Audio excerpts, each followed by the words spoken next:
Corona ಎಷ್ಟರ ಮಟ್ಟಿಗೆ ಏಟು ಹೊಡಿತು ಅಂದರೆ ಸುಧಾರಿಸ್ಕೊಳ್ಳೋಕ್ಕಾಗಬಾರ್ದು ಅಷ್ಟರ ಮಟ್ಟಿಗೆ. ಆದರೆ ಅದರೂ ಒಂದು ಗುಡ್ ನ್ಯೂಸ್ ಇದೆ.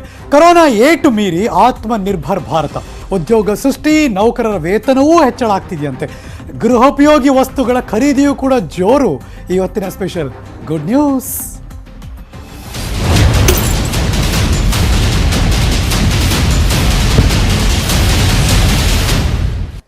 ಇದನ್ನು ಹೇಳೋಕೆ ನನಗೂ ಭಾಳ ಖುಷಿ ಆಗುತ್ತೆ.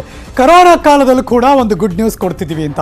ಲಾಕ್ಡೌನ್ ತೆರವಾದ ಮೇಲೆ ಉದ್ಯೋಗ ಸೃಷ್ಟಿ ಹೇಗಾಗುತ್ತೋ ಏನೋ, ಜನ ಮತ್ತೆ ದೊಡ್ಡ ಮಟ್ಟದಲ್ಲಿ ಆತಂಕ ಇದ್ರು. ಆದರೆ ಇದೀಗ ಬರ್ತಿರೋಂಥ ಬ್ರೇಕಿಂಗ್ ನ್ಯೂಸ್, ಉದ್ಯಮ ವಲಯದಲ್ಲಿ ಮತ್ತೆ ಭಾರೀ ಚೇತರಿಕೆ ಆಗ್ತಾ ಇದೆಯಂತೆ. Breaking news.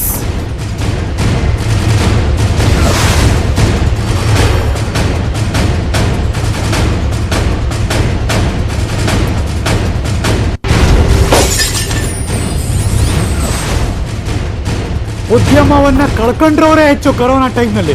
ಇದೀಗ ಬರ್ತಿರುವಂಥ ಗುಡ್ ನ್ಯೂಸ್ನ ಬ್ರೇಕಿಂಗ್ ನ್ಯೂಸ್ ಏನಪ್ಪ ಅಂದರೆ, ಉದ್ಯಮ ವಲಯದಲ್ಲಿ ಮತ್ತೆ ಭಾರೀ ಚೇತರಿಕೆ ಶುರುವಾಗ್ತಾ ಇದೆ.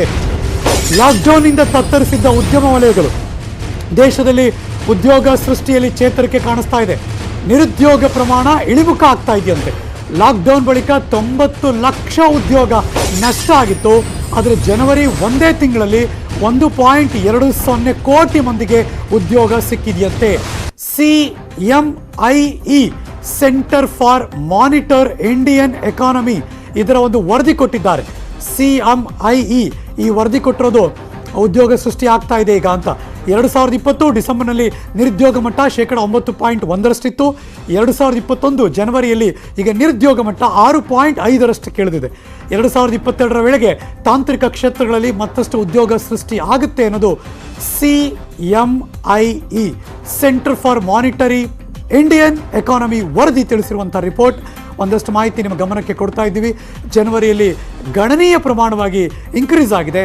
ಸೊ ಹಾಗಾಗಿ ಉದ್ಯೋಗದಲ್ಲಿ ಡಿಸೆಂಬರ್ 2020 ನಿರುದ್ಯೋಗ ಮಟ್ಟ 9.1% ಇತ್ತು, 9.1%.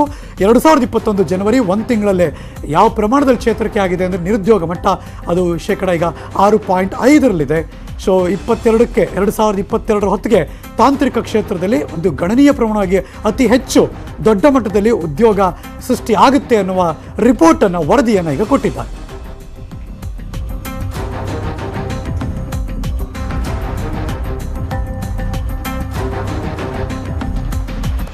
ಇನ್ನು ಸಂಬಳದಲ್ಲಿ ಕೆಲಸ ಮಾಡ್ತಿರೋ ನಿಮ್ಮಂಥವರೆಲ್ಲರೂ ಕೂಡ ಯೋಚನೆ ಮಾಡೋದು, ಈ ವರ್ಷ ಇಷ್ಟೆಲ್ಲ ಕಷ್ಟಪಡ್ತಿದ್ದೀವಿ, ಏನಾದರೂ ಸ್ಯಾಲ್ರಿ ಜಾಸ್ತಿ ಆಗುತ್ತಾ ಅಂತ.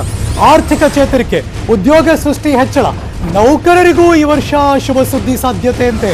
Breaking news.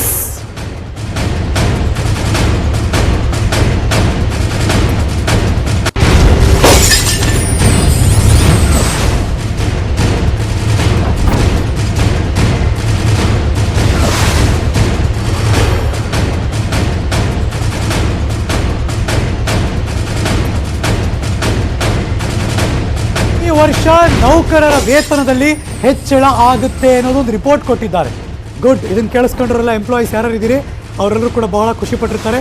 ಆರ್ಥಿಕ ಚೇತರಿಕೆ ಆಗ್ತಾ ಇದೆ, ಉದ್ಯೋಗ ಸೃಷ್ಟಿ ಹೆಚ್ಚಳ ಆಗ್ತಾ ಇದೆ, ನೌಕರರಿಗೂ ಈ ವರ್ಷ ಶುಭ ಸುದ್ದಿ, ಅದರ ಇಂಕ್ರಿಮೆಂಟ್ ಆಗುವ ಸಾಧ್ಯತೆ ಇದೆ. ಈ ವರ್ಷ ನೌಕರರ ವೇತನದಲ್ಲಿ ಹೆಚ್ಚಳ ಆಗುತ್ತಂತೆ. ಇದನ್ನು ನೋಡಿದ ತಕ್ಷಣ ನಿಮ್ಮೆಲ್ಲರ ಮುಖದಲ್ಲಿ ಒಂದು ಮುಗುಳ್ನಗು ಅಂತೂ ಬಂದಿರುತ್ತೆ. ವೇತನ ಹೆಚ್ಚಳಕ್ಕೆ ಆಡಳಿತ ಮಂಡಳಿಗಳು ಒಲವನ್ನು ತೋರಿಸಿದ್ದಾರಂತೆ. Very interesting and good. ನೌಕರರ ವೇತನ ಎಷ್ಟು ಅಂದರೆ 7.3%, 7.3% ಹೆಚ್ಚಳ ಆಗುವ ಎಲ್ಲ ಸಾಧ್ಯತೆ ಇದೆಯಂತೆ. ಚೇತರಿಕೆಯಿಂದ ವೇತನ ಹೆಚ್ಚಳಕ್ಕೆ ಒಲವು ಕೂಡ ತೋರಿಸ್ತಾ ಇದ್ದಾರಂತೆ ಕಂಪನಿಗಳು.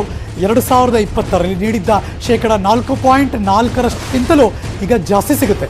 2019ರಲ್ಲಿ ನೀಡಿದ್ದ 8.6%ಗಿಂತಲೂ ಒಂಚೂರು ಕಡಿಮೆ ಸಿಗುತ್ತೆ. ಸೊ ಡೆಲಾಯ್ಟ್ ತೋಶೆ ತೊಮಾಟ್ಸು ಇಂಡಿಯಾ LLP ಸಮೀಕ್ಷೆ ಇದನ್ನು ತಿಳಿಸ್ತಾ ಇದೆ. ಎಲ್ಲ ಕಡೆ ಸರ್ವೆ ಮಾಡಿ ರಿಪೋರ್ಟ್ ಕೊಡ್ತಾ ಇದ್ದಾರೆ ಅವರು. 2020 ಡಿಸೆಂಬರ್ನಲ್ಲಿ ಈ ಸಮೀಕ್ಷೆ ನಡೆಸಿದರು. 7 ವಲಯಗಳು, 25 ಉಪವಲಯಗಳಿಂದ ಮಾಹಿತಿ ಸಂಗ್ರಹ ಮಾಡಿದರು. 400 ಸಂಘ ಸಂಸ್ಥೆಗಳಿಂದ ಮಾಹಿತಿಯನ್ನು ಸಂಗ್ರಹ ಮಾಡಿದರು. 92% ಕಂಪನಿಗಳು ವೇತನ ಹೆಚ್ಚಳಕ್ಕೆ ಒಲವು ತೋರಿಸಿದೆಯಂತೆ. ಪರವಾಗಿಲ್ಲ, ಸೂಪರ್ ಇದು. 92% ಕಂಪ್ನಿಗಳು ನಾವು ಇಂಕ್ರಿಮೆಂಟ್ ಮಾಡ್ತೀವಿ, ಹತ್ತತ್ರ 7+% ಅಂತ. 20% ಕಂಪ್ನಿಗಳಿಂದ 2 ಅಂಕಿಯಷ್ಟು ಏರಿಕೆ.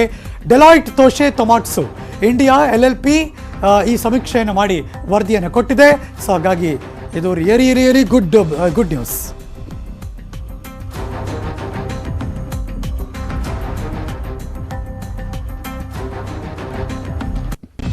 ಅದರಲ್ಲೂ ನಮ್ಮನೆಗೆಲ್ಲ ಬೇಕು